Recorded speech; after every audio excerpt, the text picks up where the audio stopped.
Hey guys, welcome back. In this video, I'm going to show you how to install and use the Gemini command line interface or CLI. It's a quick and easy process that will bring Google's AI directly into your command prompt.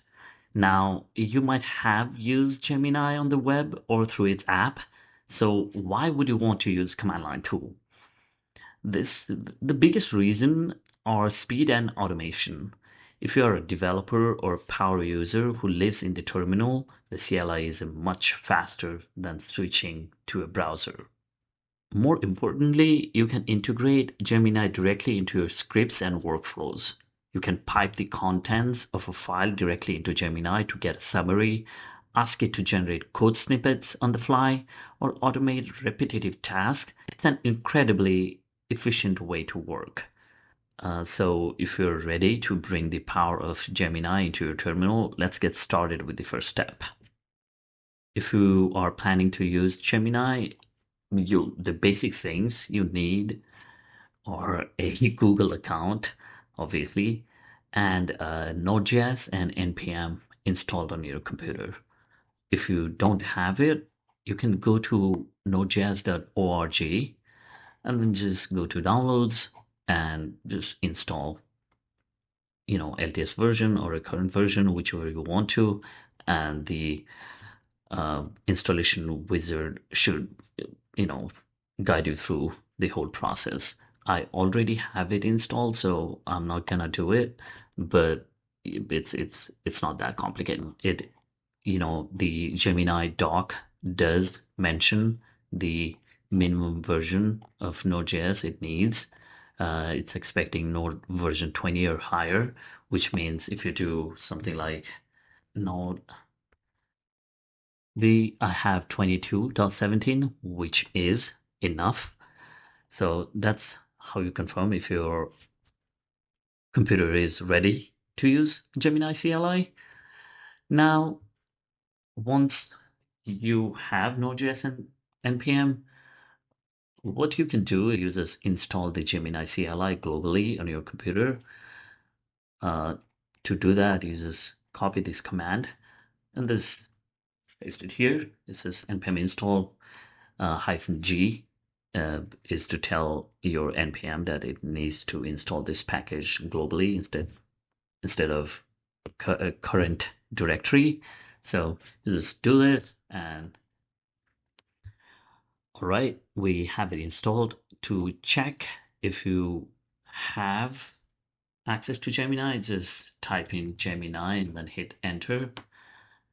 If it's set up correctly, it should give you the Gemini CLI interface in a bit. Yep, you have it here.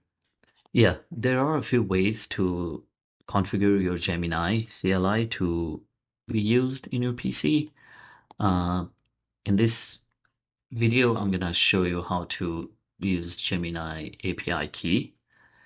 To set up the Gemini API key, you just need to add this environment variable in your current folder, whichever folder you are in. To do that, let's open VS Code here.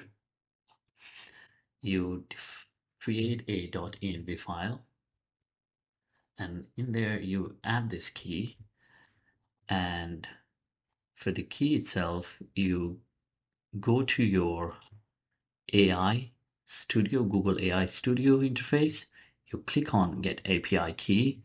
Here you'll have, if you have an existing API key, just copy it over, and and if you don't, you just create an API key. You can select projects and create API keys here. I'll just copy my API key and existing API key from here, and then I'll just go back and paste it here and save it and be done with it. Now, if I open the Gemini interface again, it reads from the .env file in the current directory, it finds the API key, and it says gives me access to Gemini now. Try a simple example to see if it works. Let me just do what is the capital of France. Let's see. So it says Paris. Awesome. Now, now let's try a simple coding example, which you do something like write a simple JavaScript function to function that accepts a number as a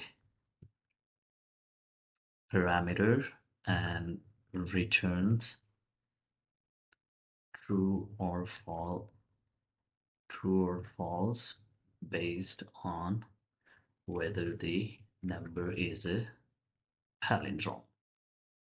Let's see.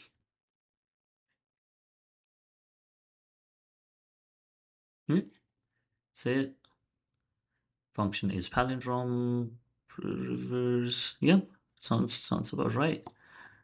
And it will try to create a JavaScript file. If you wanted to create the file, you can just do allow once. If you do allow always, it will not ask you before creating a similar JavaScript file again. Or you can just do, no or something. And if you do yes, allow once, it will create the file.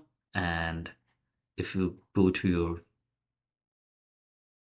code VS Code and check, you'll see that file here. And if you want to check whether it works, you can just do is palindrome 101. It should return true. Let's save it and give it a try again. Yep, false and true. Looks like it wrote the correct function. Now, let's try to use a local file and ask Gemini to process content on that file. I've created a simple article.txt file. Just took the text from Wikipedia. It's a really simple article paragraph on rope. And then let's go back to Gemini and tell it to use that file and summarize it. To do that, let's say take the article.txt file in the current directory and summarize it in one sentence.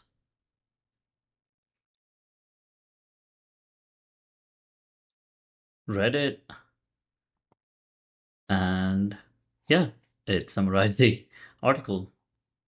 So this demonstrates its ability to read the local files. Now, as a final example here, let's ask it to create a working app. We'll not ask it to create a super complex app using any libraries or anything. Let me just ask it to create a simple web page using normal HTML, CSS, and JavaScript. Let's just ask it to create something like, create a web page.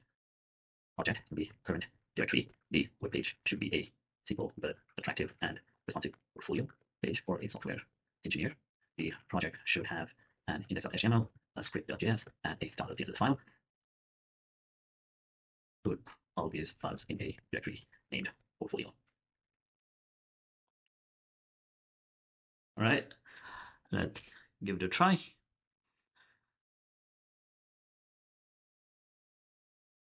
All right, it will ask you it will ask you for the permission to run mkdir. I asked it to create a directory, so I'll just give it the permission.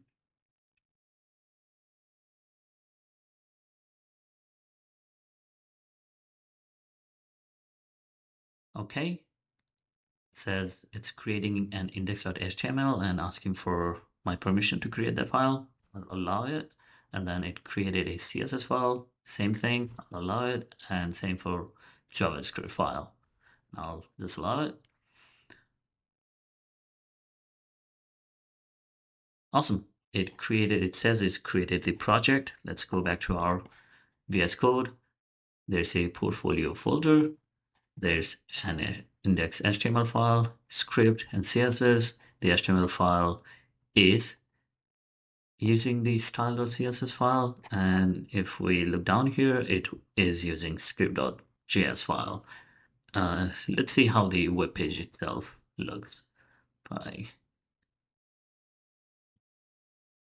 Yep, this is the web page it created. This is namely about me. There are 3 sections: skills, contact me, and if I reduce the size of the screen, it is responsive.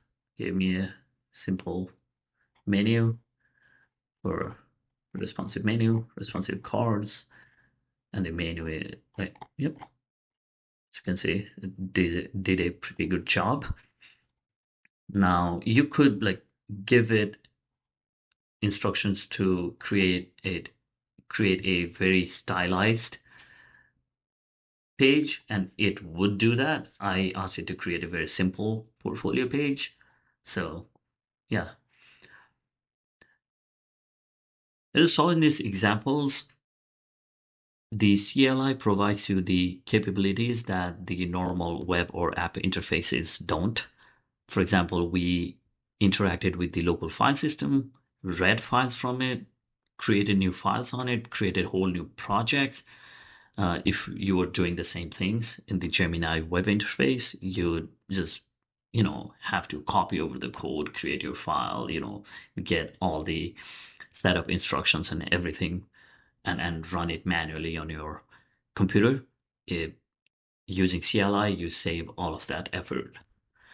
Now you know how to run and install Gemini directly in your computer. Let me know if you have any questions or comments. And if you like this video, please give it a like and subscribe to the channel. I'll see you in the next video. Thank you so much.